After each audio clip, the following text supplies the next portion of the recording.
Okay, so once again, welcome everyone. Thank you for joining us for today's Catalyze webinar.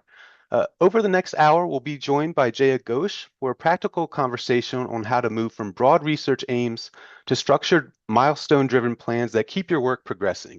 We'll cover how to set realistic timelines, track meaningful progress, identify early warning signs of risk, and use go, no-go decision points to make informed pivots along the way. This is especially timely as you think about strengthening your Catalyze applications ahead of the June 18 deadline for product definition projects. The tools and approaches shared today are intended to be immediately applicable to your work. Before we get started, a few quick logistics. This session is being recorded, and we encourage you to submit questions at any time using the Q&A window. We will address as many questions as possible following the presentation. We will have a brief feedback survey at the end of the session, and the Catalyze team would greatly appreciate your responses. So now it's my pleasure to introduce our speaker Jaya Ghosh. Jaya is a program director for the Coulter Biomedical Accelerator and co-director of the Mizzou Tech Hub, where she leads project selection, milestone planning, and de-risking strategies across a portfolio of academic technologies. She works closely with research teams to define development pathways and support evidence-based decision-making as innovations move toward commercialization. So Jaya, at this time, I'll turn things over to you. Thank you. Good afternoon, everyone. Can you see my slides and hear me okay? Looks and sounds good. Perfect. Thank you, Patrick. And thank you so much, Patrick, for that very kind introduction. It's great to be here. As Patrick mentioned, I'm the director of the Coulter Drexel Translational Partnership Program and a bioengineer by training. First got pulled into research translation during my PhD. My advisor, had a startup which gave me a front row seat to just how exciting and honestly how messy the journey from the lab to the real world can be. So that experience really stuck with me and influenced, how my career developed over time.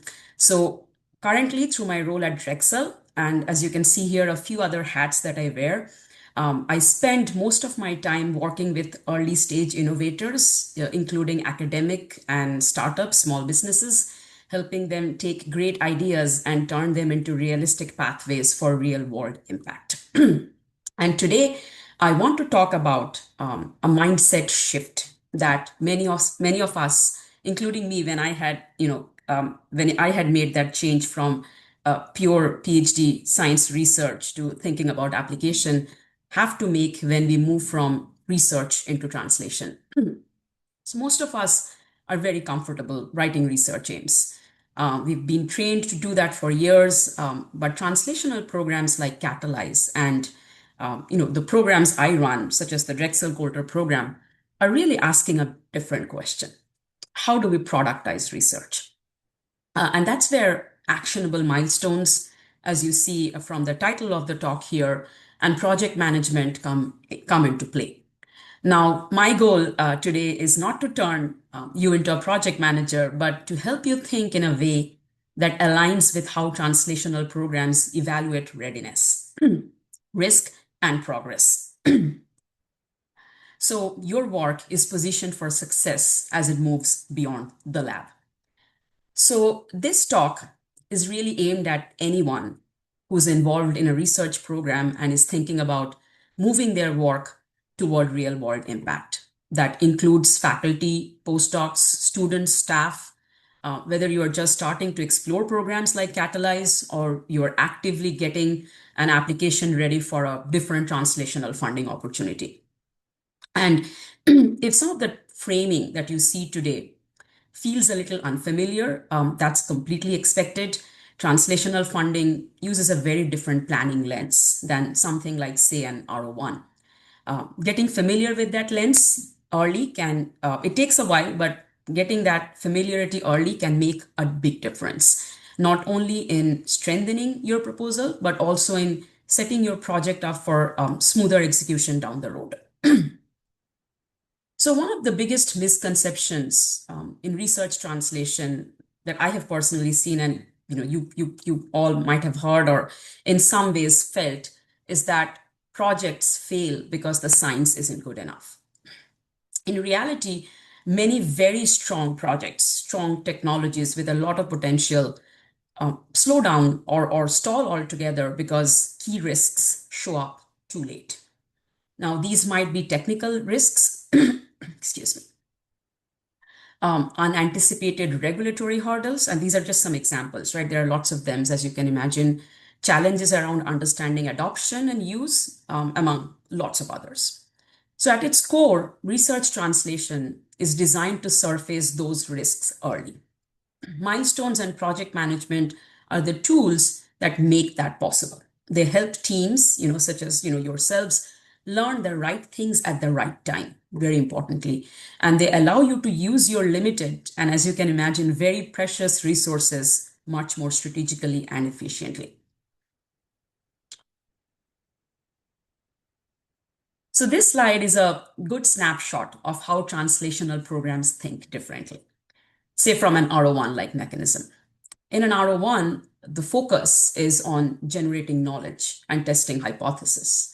Here, the focus is on reducing risk and making informed go, no-go decisions. That's why you see things like understanding the product and competitive landscape, knowing your market, thinking early about regulatory reimbursement strategies, your intellectual property or IP, and being prepared to show when something won't work. So in translation, that's not failure, that's progress, because that's what products have to be tested for, that what are the criteria under which they would fail. And that's as important as the criteria under which they would work. So milestones replace traditional aims, and funding is tied to what you learn about working toward developing a product, not just what you do. And that's why the reminder, at the bottom here, as you see on this slide, matters so much. This is not a typical grant. The goal is to move efficiently toward real-world impact by learning the most important questions and topics as early as possible. In research, we are trained to ask, what do we want to learn? In translation, the question shifts to what has to work, what has to be true for this project, for this effort to move forward. And that doesn't mean that, curiosity goes away or dies. It means that accountability increases. That plays a bigger role. And milestones are how that accountability shows up in a translational proposal. So as you listen today, I encourage you to notice or probe where your instincts are still very research aim driven, right?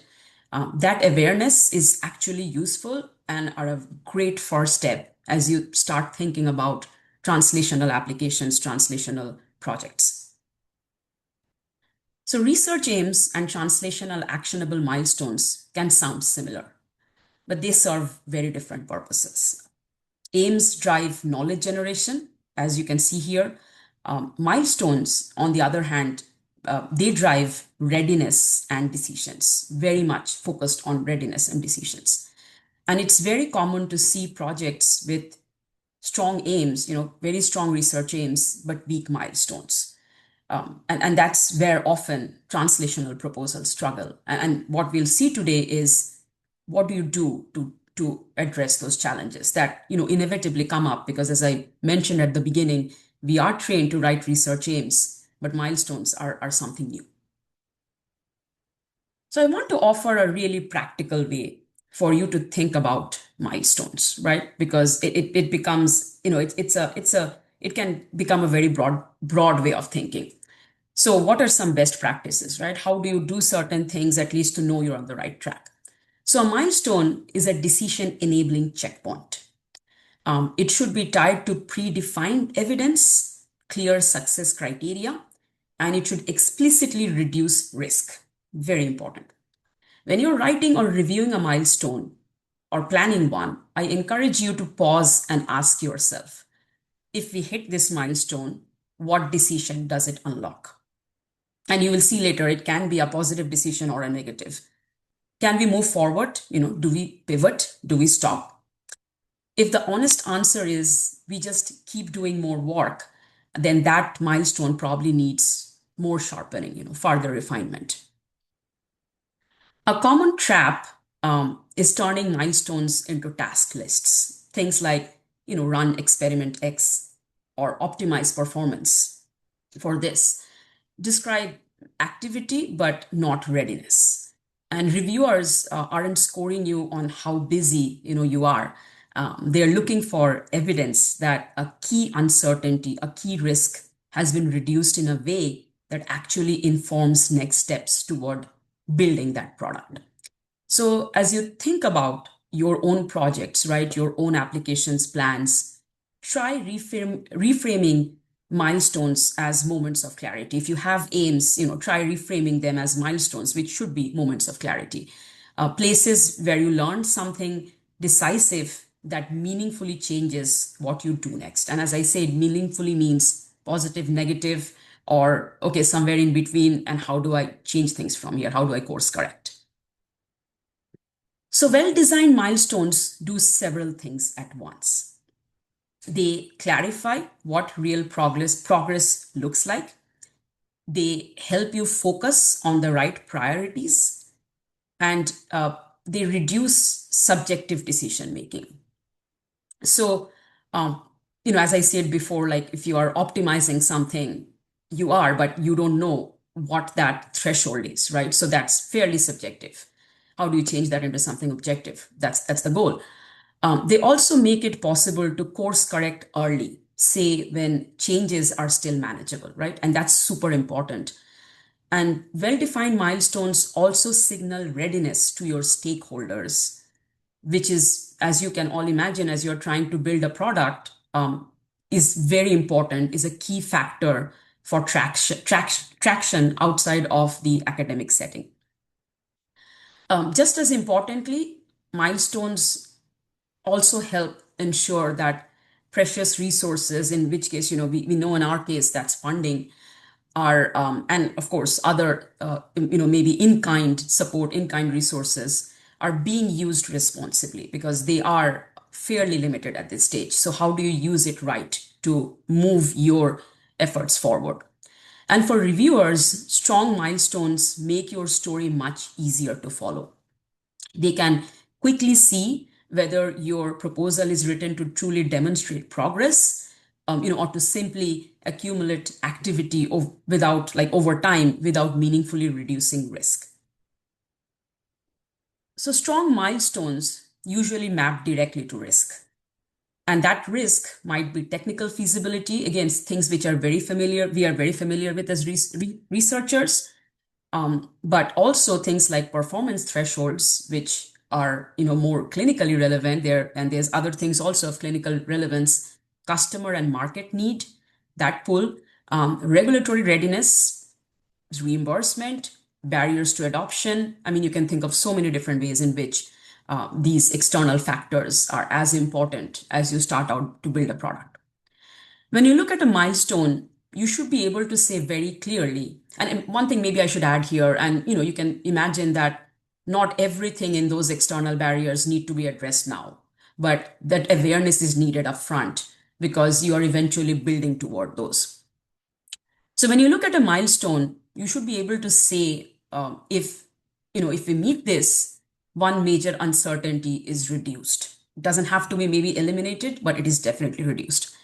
If you cannot point to that specific risk it addresses, that's a sign that the milestone may be describing activity rather than planned progress. So as you work on your own proposals, try labeling each milestone with the risk it's meant to retire. That simple step often makes milestones sharper, more convincing, and much easier for reviewers to evaluate. And when you're doing something like this for the first time, breaking things down into manageable pieces can really help you set yourself up for that success that you're aiming for. This example is not a real, milestone, not a real world example from a funded project, but is designed to highlight the difference between hypothesis-driven research aims and milestone-driven, decision-oriented development, actionable, something actionable. So research aims focus on learning, right? And milestones define success criteria and enable, a decision, a direction. Now, that distinction, learning versus deciding, is exactly what reviewers are looking for in Catalyze style programs. And that's what exactly you need to also look forward to if you are, if you're planning to develop a product successfully. So most of us are trained to write aims like you see on the left here. Test this hypothesis that biomarker X correlates with early pulmonary vascular remodeling. Now that's excellent science, right? It advances the field, and it generates knowledge, right? But in translational program, that framing doesn't yet answer the key question: should we build this into a diagnostic product? So reframing the same science to enable a decision then becomes key. So instead of asking, is biomarker X associated with this disease? The question becomes, can biomarker X be developed into a viable diagnostic with defined performance criteria? Note that, with defined performance criteria that is comparable to, the clinical standard of care or what else is out there in a defined time frame to justify the next stage of development. Because always what you're trying to do is do some work, generate data that gets you to the next source of funding or support. So that leads to a milestone. So for example, as you see on the right, and again, this is just something made up, within 6 months, we will have a locked prototype assay and demonstrate at least 85% sensitivity, acceptable specificity, 80%, as you see there, and reproducibility in a defined cohort. So, and just so I clarify this here, locking doesn't mean like the final product, right? It means agreeing on a specific version of the platform you're building so you can fairly judge repeatably whether it's good enough to move forward. Now, those numbers and details matter because they force clarity. And again, but then, you don't come up with those numbers in a vacuum, right? Those numbers come up because, you look at literature, you look at what other products are doing, what others are doing, and that's how you get to those numbers. Now, they force that clarity, and the milestone includes a go, no-go decision. If the thresholds are met, the project advances. If not, the project stops or pivots. And like I said before, both outcomes are successful or successes because they reduce uncertainty, reduce risk. So as you develop your application, ask yourself, what decision does this aim enable? What data would tell me to stop and rethink or confidently move forward? And of course, that data has to be in alignment with what you need to show. And I'll repeat this here again. Strong research translation proposals don't just propose experiments, they propose decisions. This table puts the research and these translational mindsets side by side, right? On the left is what most of us are trained to do really well: hypothesis-driven research, where the core question is this interesting? The outcome is knowledge. The timeline is often open-ended, and success is largely interpretation-based, right? If things go well, the consequence is usually, more research. So on the right is the translational lens. Here, the primary question shifts to, is this viable, right? The outcome isn't just knowledge, it's a decision. As you can see here, metrics are predefined and practical and relevant to clinical indications. Sorry, something is stuck here. Okay, yeah, indications and use cases that you are focusing on, right? Timelines are fixed, they are time bound, and success is threshold based. Again, clinically relevant threshold based. Most importantly, the consequence is a clear go, no go. So you can look at the outcomes of this and say, yes, I need to move forward, this is a positive, or you say, no, I need to go back to the drawing board. So this is why Catalyze programs, Catalyze style programs feel different.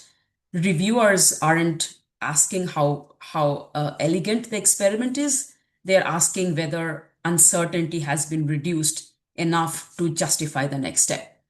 And again, as I captured before, strong translational proposals don't just propose experiments, they propose decisions that reduce research translation risk. So this slide gets at why milestones enable project management, right? Because that's the natural thinking, like, okay, great. So I have milestones, but how do I manage them? So in the next and a few subsequent slides, you will see how these dots are connected. To start with, milestones make ambiguity explicit by surfacing assumptions instead of letting them, quietly linger in the background. So that making that ambiguity explicit is super important here. Milestones also tie progress to evidence, not activity. Again, just see the difference there. And they help teams identify technical, regulatory, market, adoption, and other product development aligned risks early. So when you still have real options, to make an adjustment, they also allow progress to be tracked objectively over time and create those structured go no go decision points, those inflection points. And importantly, when assumptions don't hold, right, which happens, right, in everyday life, milestones give you permission to replan intentionally rather than react late. So that's what keeps translational project on track, right? So that risk mitigation plan or helps them pivot in an informed manner. So this is exactly why milestones enable project management, because they create a shared evidence-based framework for planning, tracking progress, and making decisions, informed decisions as the work evolves. Now that we have looked at how milestones differ from research aims, and make active project management necessary to stay on track, let's talk about what the role of a project manager, a PM, entails, and how it connects milestones to real progress in research translation in this world. So in translational research, the project manager isn't just an administrator or a scheduler. That's a common misconception. While they do help keep timelines organized, right? They might play those roles. That's not where their real value lies. So very often, the PM is actually a scientist, or in a startup, a founder wearing multiple hats. Someone who understands the science well enough to ask the right questions, right? But who can also step back and look at the project more holistically and make those decisions that need to be made for it to either move forward or for it to be for things to change for a better shot at success. So importantly, the PM is not the final decision maker, though. So that's something I want to emphasize. What they are is that they are accountable for alignment across contributions, right? Contributors across the team, making sure that the science, the milestones, and the external expectations are all pointing in the same direction. They help ensure that what one part of the team is doing is it's doesn't drift out of sync with the rest, as well as the expectations of the external factors requirements. A key part of that is bringing an independent risk focused lens. So the PM's job then becomes that they have to be the ones who surface those risks early. They're the ones who notice them. They're the ones who track progress against clear criteria and coordinate those cross-functional inputs, whether that's regulatory, intellectual property, manufacturing, clinical considerations. And ultimately, the PM helps keep momentum without losing rigor. So they end up being the ones who help the team move forward but in a disciplined way, right? So progress is driven by evidence, not just activity. And that alignment is what allows translational projects to stay on track or make changes, pivot when it is required, and do that intentionally, right? Do that in an informed manner. So project managers really help track progress of testable milestones against clear criteria, surface issues early. They don't replace scientific leadership. They support it, they complement it by keeping decisions evidence based and coordinated across the team and all relevant stakeholders. So, highlighted here are some of the key external interfaces that often sit just outside of the lab but play a major role in whether a project becomes success and can actually move forward. In translational work, someone needs to be tracking these in the context of your project, right? Even if you're not solving all of them yet. And that's where the PM fits in. That includes factors like FDA, regulatory expectations. Again, like I said, IP, having those interactions, discussions with your tech transfer office, your innovation ecosystem, finding the right people, advisors, all of that. Reimbursement considerations, right? Reimbursement is key in healthcare, and other all basic adoption logic, right? I mean, adoption is so important because it's so important for us to know what a clinical cycle of care looks like. So when we are thinking of a product, we know how it will be adopted, whether it will be adopted, whether someone will be willing to pay for it, use it. And because without that, there is no product. So it also includes very practical questions around manufacturing, scalability, and stakeholder timelines, and everything else, in between that is relevant to the product you're trying to build.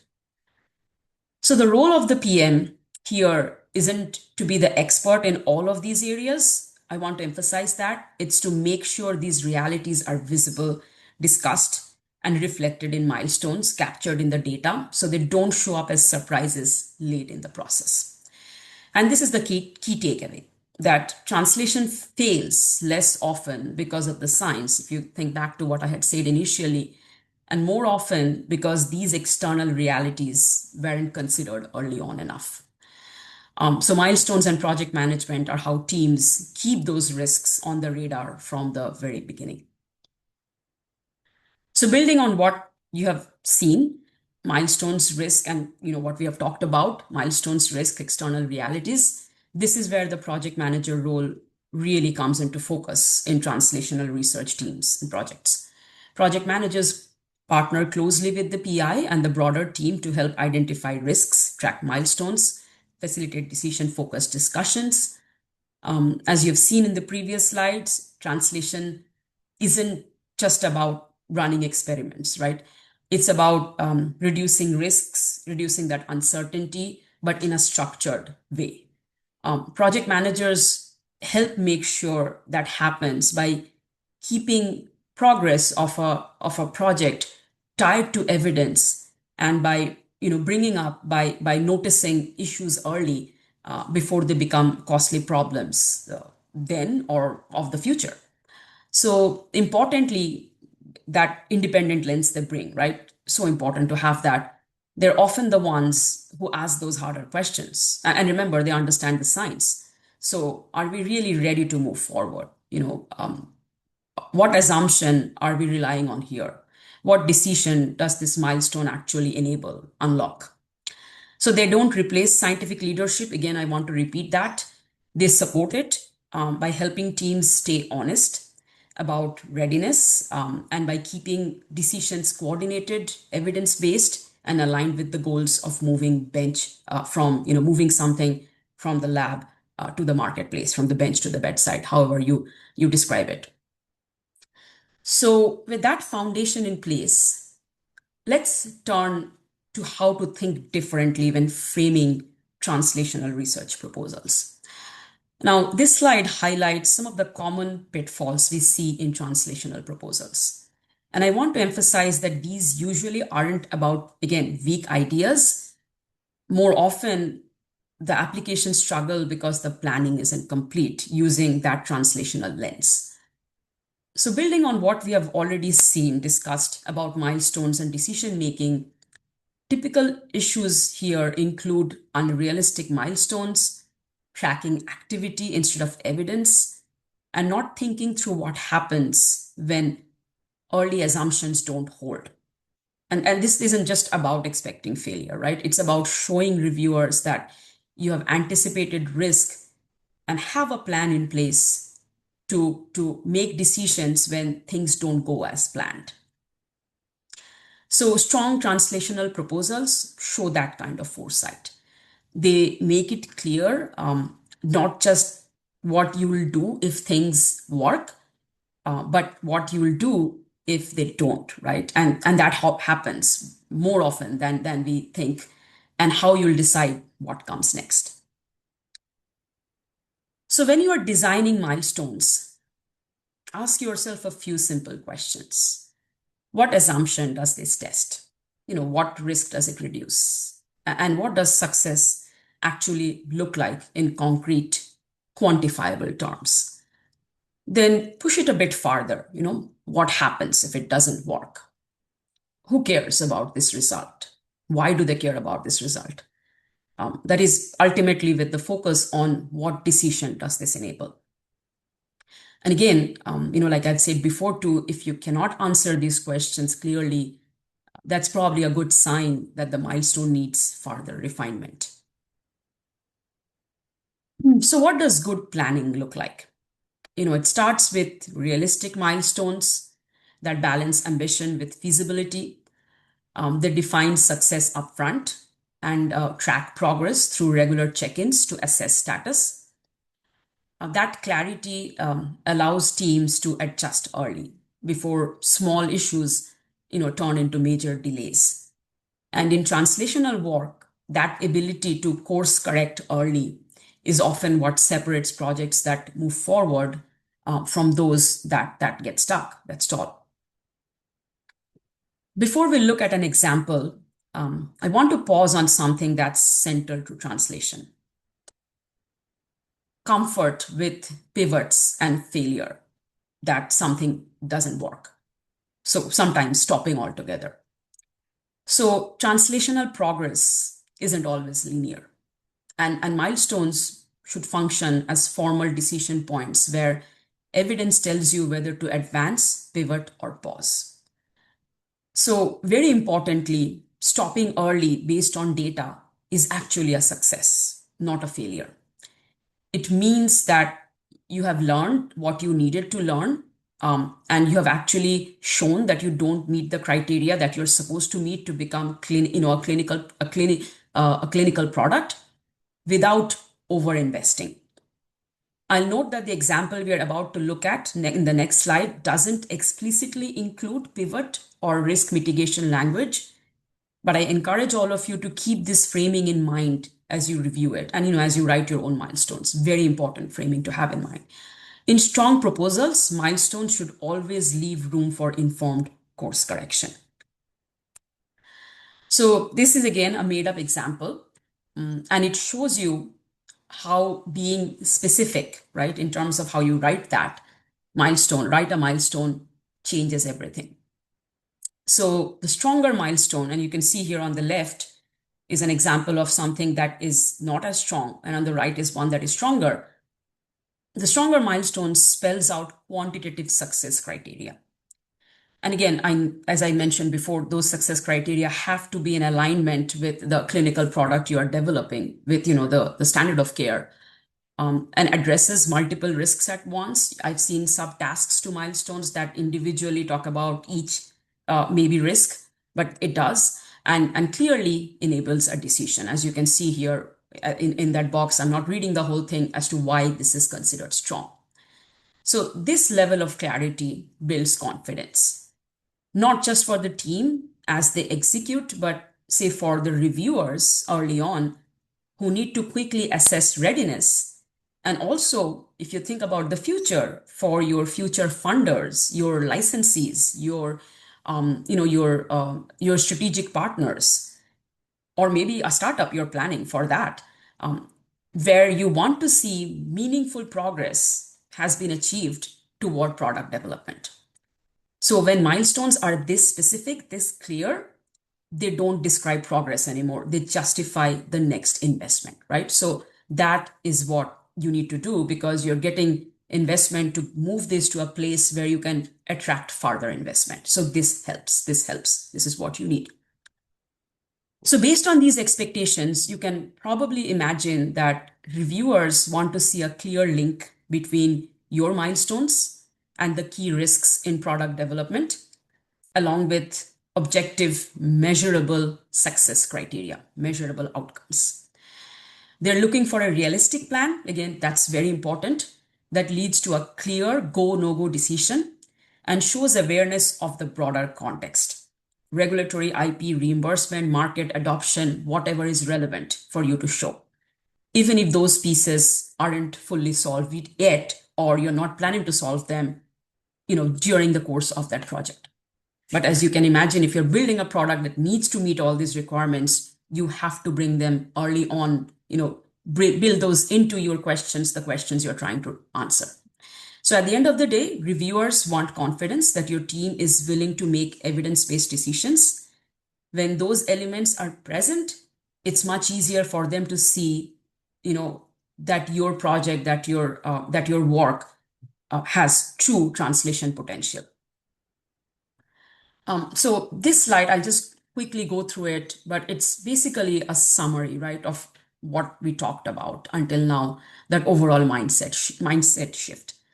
And what we have, seen based on that, away from discovery alone and toward risk reduction, toward accountability, toward staged decisions, toward, being able to say this works or it doesn't work, and to be able to show readiness.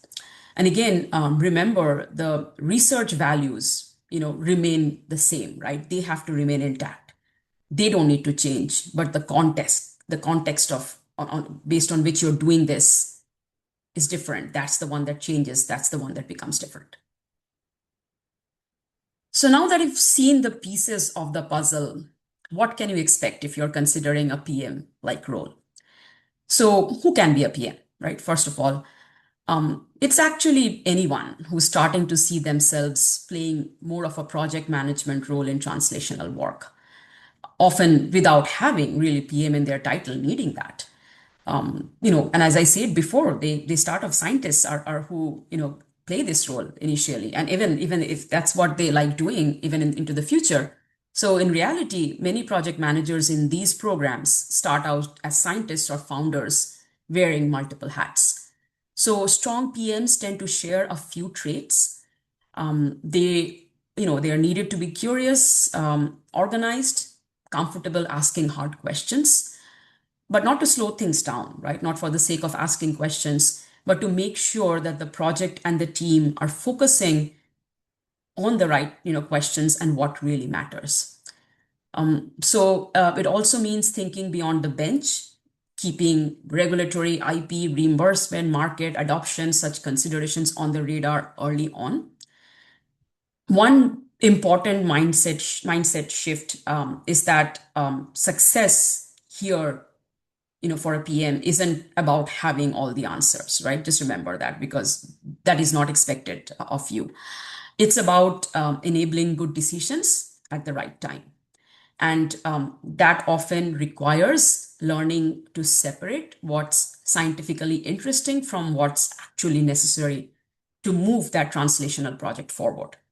And that's where, if you are considering such a role, as a PM, you could become that secret sauce that helps your team reach that goal in an objective manner. One thing I really want to emphasize is that Catalyze offers much more than just funding. And I'm sure you all already know. It provides structure, it provides the tools and project management support that are intentionally designed to help teams learn how to translate science effectively. So this is just a screenshot from the Catalyze website. So this is just part of what they have to offer. This is specific to project management, but as you can see, in the multiple tabs there. There's a really a wealth of information, knowledge, and tools and support mechanisms on there that you should take full advantage of. So I would encourage you to use these resources thoughtfully, not just as boxes to check to write a proposal or run your project, but as an opportunity to build skills you will carry forward well beyond this program. The way you think about milestones, risk, and decisions here will show up again in future grants, because that's what you like doing, right? You are here because you are translational researchers. You want to translate things. You want to take something from your lab and get it to the patients so that you can improve healthcare, you can improve patient care. And maybe if you are planning a startup, you're planning collaborations, you are maybe thinking of doing joint development research work with industry, any of those cases. So teams that lean into this support often get more than a funded project. They come out stronger, more confident, and better equipped to move their work toward real world impact. And maybe I'm ahead of time a bit, but I think that's okay. So to summarize, I want to bring this all together with a few key takeaways for you. First, milestones drive decisions, not just progress. In translational work, forward motion only matters if it enables a clear choice about what to do next. So it unlocks, what the next steps look like for translation, for product development. Second, realistic planning sustains momentum. So when success is defined upfront, you as teams, applicants, funded researchers spend less time reacting and more time moving intentionally. And as you can imagine, product development does require you to plan very efficiently because the market dynamics are very different from research dynamics. So having that timeline in mind is very important, and moving strategically forward is very important. Third, project management reduces surprise and risk. So it makes uncertainty, it makes risk visible early when you still have options. The fourth point here, as you see, evidence should guide pivots and stops. Changing course, or stopping based on data, like I mentioned before, isn't failure. It's a responsible way, and it's the right thing to do when you're trying to translate your research. And finally, a strong execution accelerates impact. When planning milestones and decision making are when planning when you're planning these milestones and you're thinking about what these decision making points are, and you align them and you are considering them seriously early on, good science has a much better chance of reaching the real world. So I want to close by thanking Catalyze for the opportunity to be here today and for your continued investment in helping researchers translate great science into real world impact. I also want to thank all of you on the call today for your time and engagement. If there's one message to take away from today, it's this. Translation is a team effort, right? It really does take a village to build a business, and project management is how that village stays aligned, makes decisions, delivers results. Milestones, planning, and evidence-based decisions aren't just requirements, they're tools that help you learn faster and move forward with confidence. So I strongly encourage you to engage with the Catalyze resources and the wonderful team here, ask questions, use the tools, take advantage of the support available to you. And with that, I'm happy to open it up for questions. Thank you, Jaya. That was a great presentation, and we really appreciate it. We have one question that it would be nice if you could respond to that. That one says, in an R01, we have pitfalls and alternative approaches. Is there an equivalent here that keep the project going even if the first milestones fail? Can milestones and go no-go decisions be written to allow failure, but still continue the project? So, Sudi, could you repeat the first one? I know these are really good questions. I want to make sure I respond to them appropriately. I cannot see them here, so It's I in just want the to make sure. chat. I think Oh, it is in the chat? Mike Peck put it in the chat on there. If you look Oh, at in an yes, oral form. yes. Okay. Perfect. Let me pull that up. Thank you. Okay, Okay, perfect. sure. I want to make sure I do justice to the question. Really important question. So, okay. So in an RO1, we have pitfalls and alternative approaches. Is there an equivalent here that keep the project going even if the first milestones fail, right? So yes, if you think about it, right, pitfalls and alternative approaches. Um, so I'm trying to draw that in my head. Yes. So risks and mitigations are what I have usually seen, what I have usually used in my programs, and what I encourage people to think about it. So say for instance, right, I talked about the sensitivity, right? And you are saying that in a large animal model or in a small animal model, or sorry, on a benchtop prototype, I expect to see 85% sensitivity, right? And maybe the clinical sensitivity, actually, you need to get to a 95, right? So there you are basically saying that at my stage of development, at this prototype level, this is okay. And when I have figured out manufacturing scalability, that other portion needs to be answered.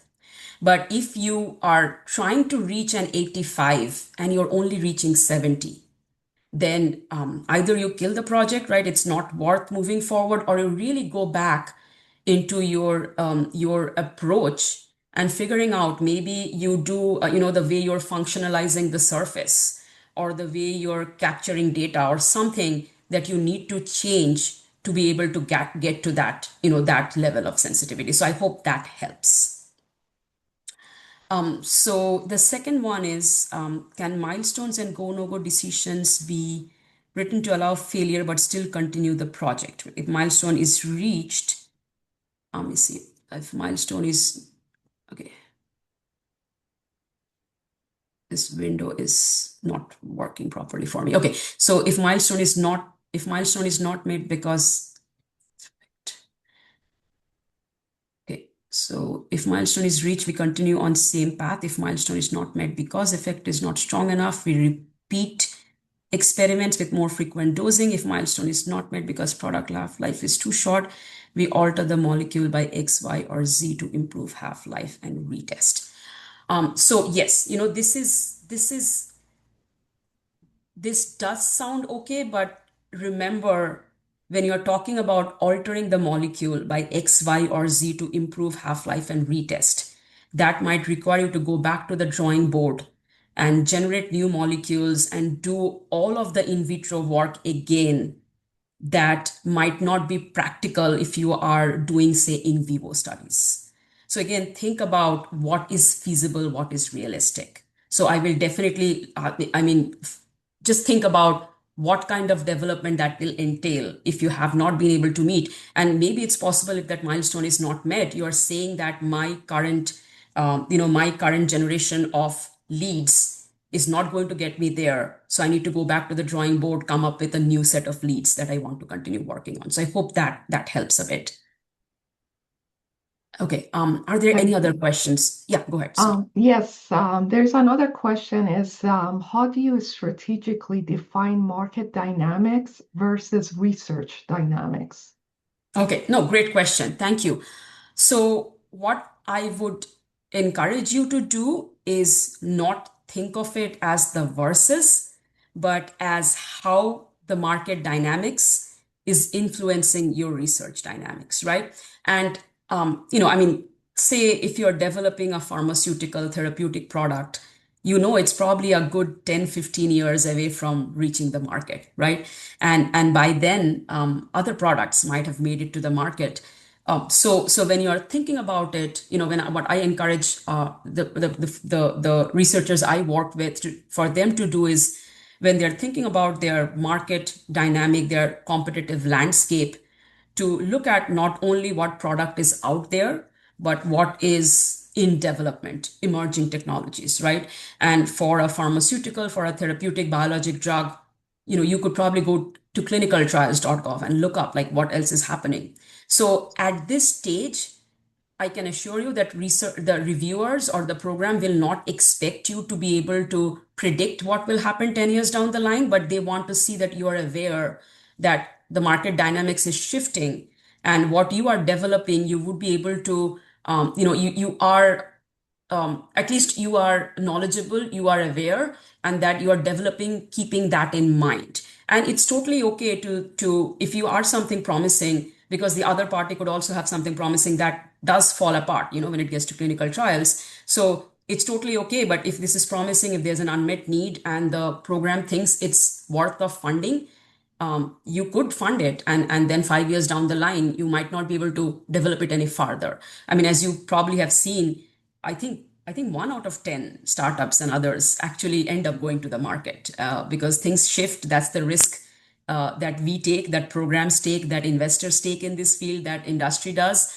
So that's natural, but showing that awareness, that you are aware of these, definitely helps in your application. Okay, thank you. There are no questions right now. We answered several of those that were Catalyze related, but I was just wondering, you yourself as a scientist, what were the challenges that you've seen if when you were taking on the role of a project manager, or if you've seen other scientists taking on the role of project managers, what were there some of the challenges for them? Right. Yeah. And that's a great question, Sudi. And I always, like saying that, hey, when I moved over to the dark side, right? What are some of the things that I dealt with, I had to be aware of. And um, it's by no means an easy kind of a transition where you just think and your mindset changes, right? So I started, I mean, for me, and I've seen a lot of people do that.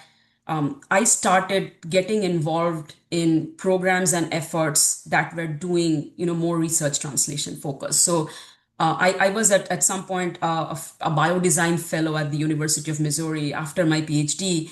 Then and I started being associated with Coulter. I figured out I started working with the local SBDC like programs who work with companies. When ICOR came on, I started learning about ICOR, like what's that lens of going and figuring out what does the customer want, right? Not just Mhm. pushing my technology, but understanding the market pull. So there are lots of resources around you, right? Including the ones that Catalyze offer that you can start delving into in your free time. I know there's not much of free time, but lots of learning resources that you can start looking into. And thanks to these wonderful programs like Catalyze and other multiple federal initiatives now, research translation is much more commonplace than it was 10 years ago, right? So look into those, find those programs, find those people, talk to them. If you are at a conference or you're going to a meeting, if there's a track like that, if there's someone at the university, your tech transfer office, right? Go talk to them. Yeah. So Sudi, I did, everything I could, and find a good mentor if you can, right? That for me, that was a big difference. That made a big difference because I found someone, of course, among multiple people, someone also in the Office of Technology Transfer, who really helped me see how these things are done. So yes, so please take advantage of all the resources that are available to you. Great, thank you. Um, I don't Any other believe we have thoughts, any. questions? Um, I don't know if the NHLBI, anyone from the NHLBI wanted to make any comments regarding this topic within Catalyze. If there is anything you want to mention. Okay. Well, I think Patrick, we are at this point we don't have any questions, and I believe you have already put on the survey, right? Yes, that's right. We'll leave the survey up for a few additional minutes, but we would like to thank Jaya, for your presentation today. Mike and Tom, I saw you come on camera. Did you have any final thoughts? So just to the last open questions about people to interact with for your specific programs. So you can email us NHLBI underscore Catalyze at nih.gov. And we'd be happy to set up a one-on-one discussion with you and an appropriate expert here at the NHLBI. And then I think next month, check the schedule on the Catalyze website. We'll be having kind of an office hours where we'll have a few program officers available to answer questions as you prepare your applications for the next submission deadline. But we're always happy to talk to you, Bill and others. So thank you then, Catalyze team. Thank you for inviting me here. And I know there's an upcoming deadline, so good luck and good luck to all the applicants. And I'm very happy. I think I'm giving you like 4 minutes of your day back. So thank you so much. Great to see Thank you everybody. again. Thank Take care. you. Bye-bye. Thank you.